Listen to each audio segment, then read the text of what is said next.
আমাদের state on enterprises যতগুলি আছে এগুলির কারণে সরকারের ভর্তুকির পরিমাণ অনেক বিশাল পরিমাণ ভর্তুকি। কেউ একজন আমার আগে বলছিলেন যে এই সরকারটি ইনহেরিট করেছে একটা ডিফিকাল্ট সিনারিও সিচুয়েশন অর্থনীতিতে। ওই আলাপে যাচ্ছি না, কিন্তু আগামী দিনে কি করতে যাব সেটার কিছু হিন্টস আপনাদের দিয়ে যেতে চাই, যেটা আমাদের কাজে লাগবে। পুরনো কথা বলে তার সামনে আগানো যাবে না, বড় লোকরা তালেই দিতে চায় না। আমাদের বড় যেটি সমস্যা আমরা হাতে নেই, যেটা দেখেছি,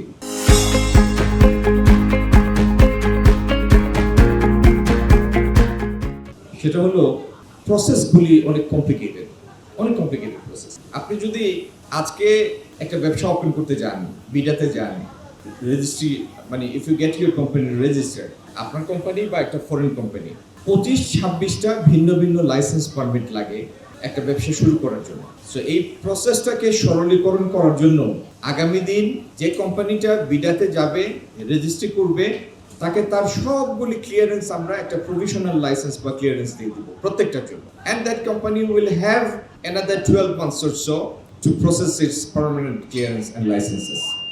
থার্ড যে সমস্যা আমাদের, মানে বলার স্বার্থে বলছি 1, 2, 3, আসলে একটার থেকে আরেকটা বেশি সমস্যাগুলি জটিল।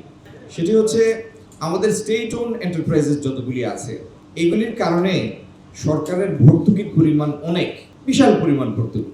শিল্প মন্ত্রণালয়ের অধীনে 30-40টা 38-40টা বড় বড় শিল্প আছে। এক একটা জায়গার পরিমাণ 5 থেকে 10 হাজার বিঘা, এক একটা জায়গার পরিমাণ 5 থেকে 10 হাজার বিঘা, কোনোটা 3,000 3,500 একরের উপর বসে আছে। সব লোকসানি, লাভ হয় না কোনোটা। একইভাবে জুট এবং টেক্সটাইল মিনিস্ট্রির আন্ডারে আরো 50টা ফ্যাক্টরি আছে, তার কয়েকটা প্রাইভেট সেক্টরে চলছে, আর বাদবাকিগুলি সেগুলি প্রক্রিয়াধীন আছে।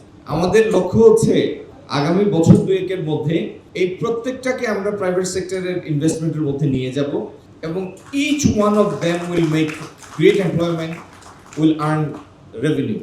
কোনোটা হয়তো আদতে যে ফ্যাক্টরি ছিল সেই ফ্যাক্টরি মডার্নাইজেশন হবে, কোনোটাতে নতুন করে এমপ্লয়মেন্ট হবে, ডিফারেন্ট কোনো সেক্টরের জন্য এক্সপোজার হবে।